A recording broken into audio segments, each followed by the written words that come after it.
ఏదోలా అధికార పక్షాన్ని భ్రష్టు పట్టించడమే ధ్యేయంగా వైకాపా సోషల్ మీడియా వ్యవహరిస్తున్న తీరు ఇటీవల విమర్శలకు తావిచ్చింది. సామాజిక మాధ్యమాల సాక్షిగా వైకాపా పొలిటికల్ రైటర్లు బుక్కైపోతున్నారు. మొన్నటికి మొన్న తెదేపా పరువు బజార్ కీర్చాలని చూసిన ప్రయత్నం బెడిసికొట్టింది. పోలీసుల సమక్షంలో అబ్బే మాకు వైకాపాతో సంబంధం లేదంటూ ఎస్కేప్ అవ్వాల్సి వచ్చింది సదరు పొలిటికల్ పంచ్ రైటర్. మరోసారి సేమ్ అదే పని చేసి దొరికిపోయాడో వైకాపా సపోర్టర్. నవ్యాంధ్ర అభివృద్ధి కోసం అమెరికా పర్యటనలో ఎంఓయూలు కుదురుస్తున్న చంద్రబాబు పైన, ఆ ఒప్పందాలపైన యథావిధిగా సామాజిక మాధ్యమంలో జోకులు పేల్చే ప్రయత్నం చేశారు.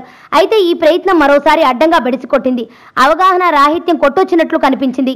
విశాఖలో ఎంఓయూ కుదుర్చుకున్న ఆయనే అమెరికాలోనూ కుదుర్చుకున్నాడు అంటూ ఈరోజు ఓ పోస్టు పెట్టారు. అవునా, నిజమేనా అనే అనుకున్నారంతా. అయితే ఇక్కడే అసలు ట్విస్ట్ బయటపడింది. ప్రభుత్వం తరపున ఐటీ శాఖ కార్యదర్శిగా ఉన్న విజయానంద్ ఇక్కడ కూడా సంతకాల కార్యక్రమంలో ఉన్నారు. ఎక్కడైనా ఇది సహజమే, ప్రభుత్వోద్యోగి చేయాల్సిన పనే అది. అయితే పొరపాటున సదరు ఐటీ కార్యదర్శిని ఎంఓయూ కుదుర్చుకుంటున్న పారిశ్రామికవేత్తగా భావించి ఈ పోస్టు పెట్టారు. ఈ తప్పిదంతో అడ్డంగా బుక్కైపోయారు సదరు పొలిటికల్ పంచ్ రైటర్లు. అవగాహన రాహిత్యంతో ఇలా చేస్తారా అంటూ జనాలతో చీవాట్లు తింటున్నారు. ఎక్కడైనా ప్రభుత్వం తరపున ఐటీ కార్యదర్శి సంతకాలు చేస్తాడు, ఇందులో వింతేంటి అంటూ రివర్స్ పంచులు పడుతున్నాయి. చదువుకున్న బుర్ర ఉన్న కూలీల్ని పెట్టుకోండి అంటూ వైకాపా రైటర్లపై పంచులు పేలుతున్నాయి.